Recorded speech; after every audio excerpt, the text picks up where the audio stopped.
oturup daha da çok avlanmaya başlayır. Elə bu zaman bir oğlan ve bir kız ona yaklaşır.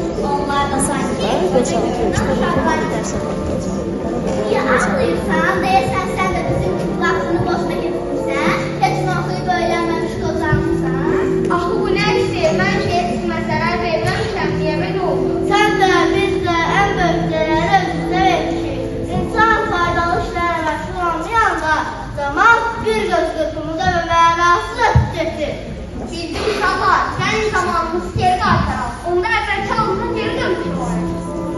Nədə? Uşaqlar oturur fikirləşir. Şimdi bugün kitab oxuyaq. Uşaqlar zamanı qaytarır.